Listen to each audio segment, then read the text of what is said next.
Ever get this like kind of eerie feeling like something much bigger is happening in the world, a wave of change, but you can't quite put your finger on it. Oh, totally. And it's not like some far off thing either. This shift, it's like already happening, even if we're oblivious.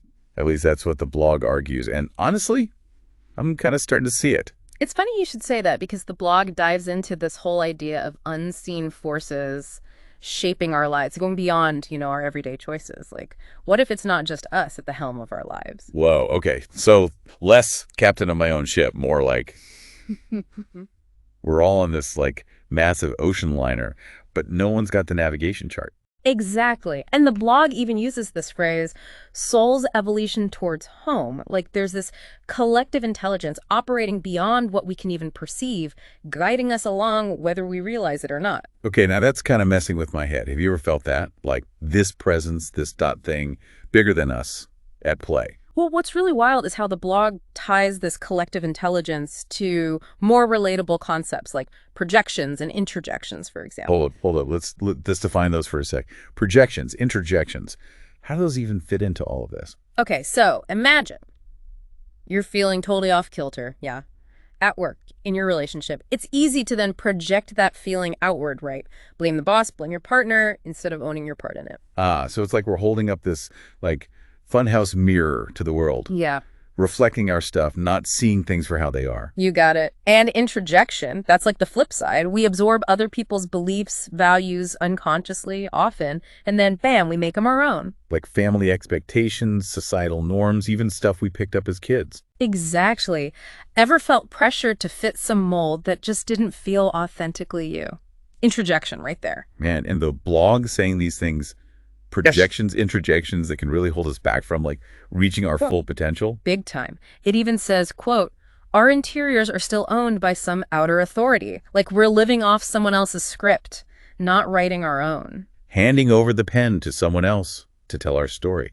But if it's all unconscious, this projecting, internalizing, how do we even begin to take back control? That's where re-owning our experiences comes in. Okay, I'm listening. Yeah. What does that even look like, though? Re-owning our experiences. It's like this. Every experience we have, the good, the bad, it all shapes us, right? Right. But how often do we really sit with those experiences, especially the tough ones? Yeah, good point. Re-owning them means going back to those moments, feeling those feelings we maybe pushed down, and taking responsibility for our part in it all. So not just shoving those achy emotions under the rug or pointing fingers.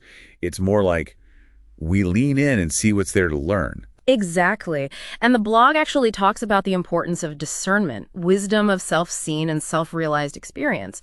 It's about like really getting to know ourselves deeply, our patterns, our hang-ups, and then making choices from that authentic place. It's like we're uncovering this masterpiece, but it's been buried under years of like dust and grime. We got to be careful with it. And the blog makes this point too, that we can't rush this self-discovery thing. Got to be gentle. It takes time, Makes sense. But here's the thing, right? As we go deeper into ourselves, we start to notice this disconnect between our inner world and the outside world. Oh, absolutely. It's like the blog says there's this lag between who we're becoming on the inside and how we're showing up out in the world. Yeah, like our brains hit update, but reality's still buffering. Think about a time you had a big aha moment, right? Some big shift in perspective. Oh, yeah. It often takes a while for that to actually play out in our lives, our actions, relationships, even the systems we build around us. Whoa, systems. And speaking of systems, the blog gets really interesting here. It compares this whole consciousness shift to, not get this, the French Revolution. Big comparison, but I see where they're going with it. Both periods represent this massive shift in, like, who's got the power? Right. And this urge for individual liberation. It's like humanity's waking up, realizing the old ways, the old systems, they just ain't cutting it anymore. Totally. And just like the French Revolution was all about challenging the monarchy and this yearning for freedom, equality. Right. This consciousness shift might be pushing us to question those systems that just aren't serving us anymore, It makes you wonder if we're on the verge of something huge. But instead of storming the Bastille, maybe our revolution is more about, like, tearing down the walls inside ourselves. Love that. The blog really emphasizes this idea that real change starts within. Right? The more aware we become of our projections, our introjections, those limiting beliefs, the more we can start to dismantle those patterns and make space for something new. So how do we actually build these new systems? Because I mean, if this shift is collective, that feels like a huge task. Well, the blog says we start by looking at our relationships, and not just with other people, but also with ourselves. Okay, relationships it is. And this blog has a very unique take on conflict, wouldn't you say? Totally unique. It straight up says, there are no real conflicts on the human trajectory when you see through them. Whoa, okay.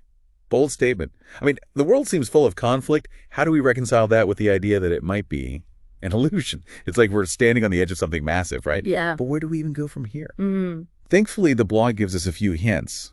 Like, it talks about building this silent relationship with ourselves and with other people as a way to bridge that gap between our inner and outer worlds. You know, that phrase silent relationship, that really hit me. Because it's not just about, like, the surface level of talking, right? It's deeper. Oh, for sure. It's about cultivating that stillness, that inner presence, and noticing our thoughts, our feelings, but without judgment, just being with them. So less talking at each other, more like creating space for real listening, real understanding to bubble up. Exactly. It's listening not just to the words, but to, like, the needs, the desires under the surface. You know, it makes me think about those times when I'm feeling totally misunderstood. What if instead of getting all defensive, I just stopped, took a breath, really tried to get where they were coming from, even if it wasn't pretty? Not always easy, right? Requires us to be okay with being uncomfortable, because sometimes the truth hurts. But it's in that space, that open, honest space, that's where we start to connect, you know, break down those walls. And this silent relationship thing, it's not just about how we treat others, is it? It's how we treat ourselves, too. 100%. And the blog even uses these words: witnessing, being with, and working with our experiences. Even the messy stuff, the shadow stuff we usually try to hide. So we got to, like, befriend all those parts of ourselves, even ones we'd rather pretend don't exist. All of it. That's where the real healing starts. And that's how we step into who we truly are. Wow, this deep dive has been a lot. In a good way. It's made me really question my assumptions about, well, everything. Consciousness, conflict, even my own role in all of this. It's a powerful reminder, isn't it? That we're not just along for the ride. We're active participants in creating our reality. Every thought, every action, it all matters.